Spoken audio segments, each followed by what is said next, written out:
Alors pour aller un petit peu plus loin maintenant, donc par exemple ma feuille 3, hein, je fais un double clic et je vais la nommer DQE.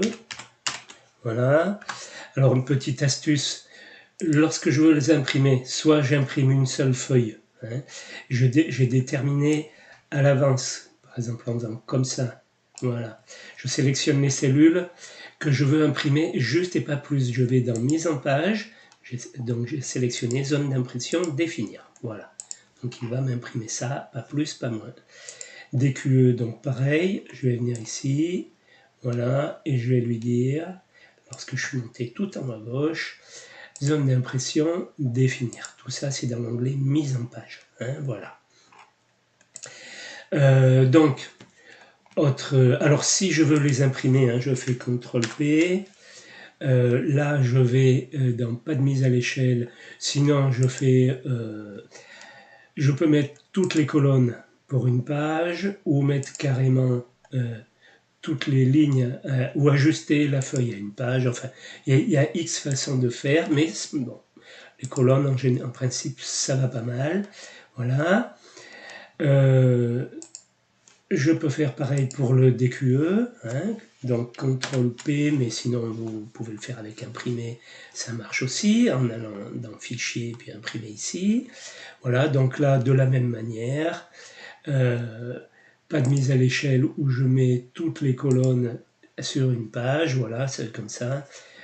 Tout est rentré sur la page. Bon, moi, bien sûr, j'ai tout formaté pour que ça rentre sur une seule. À vous de jouer pour mettre ce qu'il faut pour que ça rentre sur votre imprimante. Hein, voilà. Alors, tant que j'y étais, je voulais vous donner une autre petite astuce qui est bien utile. Si par exemple j'avais des chiffres dans la colonne plus et la colonne moins, donc là, bon, je mets des chiffres au hasard, hein, allons-y, voilà, 25, 13, et des chiffres à déduire. Vous avez déduit les surfaces des baies, des trucs comme ça, donc là j'ai 9, 80, là j'ai 12, 53, etc. Là un peu plus bas,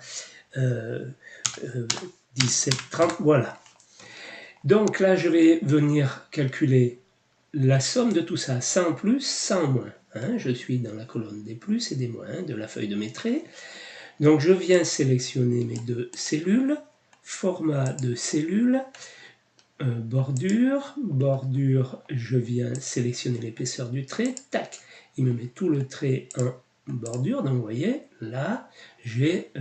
donc ça, ce sera l'addition de ces deux colonnes. Donc, ce que je vais faire, c'est que ici, alors bon, si ça me gêne, je reviens sur accueil, je reproduis ici, voilà.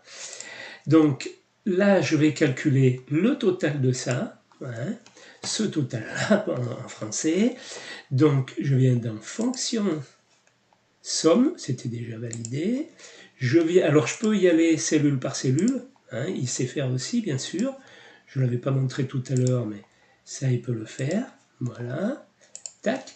Et puis comme ça va apparaître et puis que ça m'embête, dans la couleur du texte, ici, la couleur du texte, c'est le A, là, avec le petit menu déroulant. Ben, je vais le mettre tout simplement en blanc. Voilà, comme ça, il ne se verra pas lorsque je vais l'imprimer. Et ici, soit j'ai deux solutions, soit je le fais ici, soit je vais calculer ici ce total. Imaginons que ce soit ici. Donc, fonction. Donc, je vais avoir la somme. Donc, somme, je vais avoir tout ça. Hein, par exemple, voilà, et en dessous, je viens dans la cellule ici, je vais faire moins, parce que je veux le déduire, ce que j'ai trouvé ici. Paf.